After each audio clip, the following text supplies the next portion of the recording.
छीन लिया अनुपमा ने तोशु से मां होने का अधिकार और अब परी भी छीनेगी तोशु का अपने ऊपर अधिकार।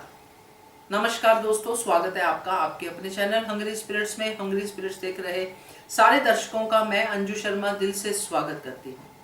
बहुत छोटी है परी मगर बहुत समझदार है। जो आद्या नहीं कर सकी वो परी ने करके दिखा दिया।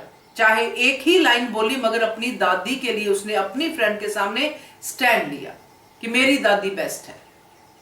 आद्या नहीं कर सकी तो ये परी जो इतना समझती है अपनी दादी को, क्या वो अपने पापा के सामने स्टैंड नहीं लेगी?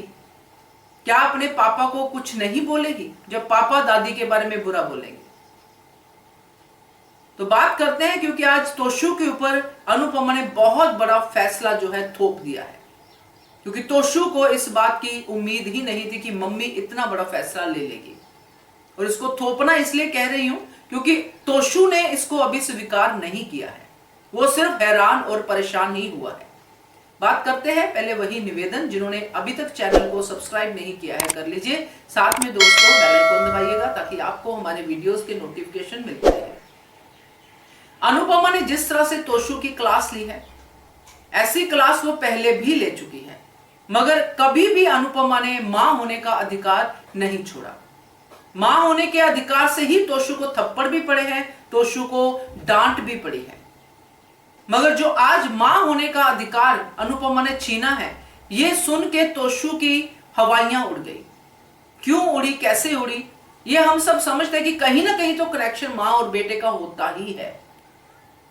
मर गई तेरी मां तेरे लिए, ये डायलॉग कहने के लिए बहुत बार हम सुनते हैं, लड़ाई झगड़े में होते हैं, मर गई तेरी मां, मगर ये नहीं होता कि तू मेरी चिता तक को आग नहीं देगा। ये बहुत बड़ा डायलॉग होता है। और अनुपमा जैसी लेडी जो हर बार मां होने की सजा काट चुकी है तोशु के लिए, वो अगर आज ये बात कहती है तो ये बड़ी बात है। तोशु तो सन्न रह गया ये बात सुन के कि ये मम्मी ने क्या बोल दिया। केंजल का तो ऐसा होना ही था, मगर तोशु का ज्यादा, क्योंकि तोशु सोच ही नहीं सकता। पहली बात तो तोशु की बातों से लग रहा है कि तोशु ने ये कॉकरोच कांड नहीं किया है।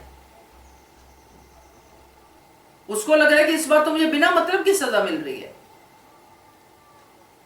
और तोशु के साथ ऐसा होना भी चाहिए, क्योंकि तोशु अगर नहीं भी किया है कॉकरोच कांड तो अपनी मम्मी की बर्बादी पे खुश होने का किसने उसको यह अधिकार दिया है?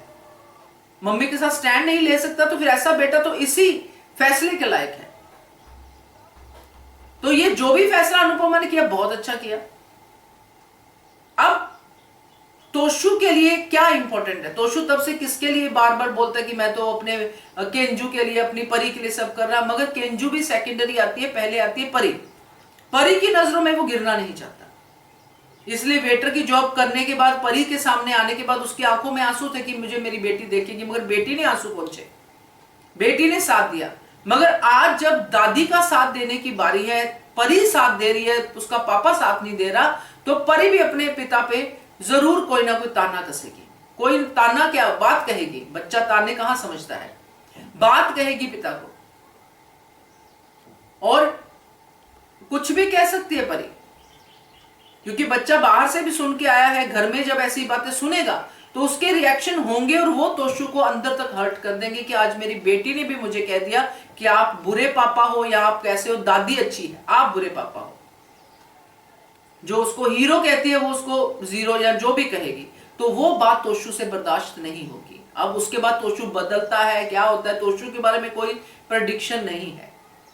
हालात तो ऐसे दिख रहे कि अब तोशु बदलेगा, मगर मैं कुछ नहीं कह सकती, है ना। तो परी का तो ये कहना बिल्कुल जायज होगा, क्योंकि उसने देखा है अपने पापा को लड़ते हुए, वो समझती है चीजों को, मगर फिर भी उसने अपने पापा को अपने हीरो की तरह समझा है। बट अब पापा अगर दादी के खिलाफ कुछ कहेंगे तो परी ये बर्दाश्त नहीं करेगी। तो देखते हैं कैसे आगे बढ़ती है ये कहानी तोशु की। तो देखते रहिए channel hungry spirits. Thank you so much. Subscribe to our channel by clicking the subscribe button. Click the bell button and enjoy the latest uploads from our channel.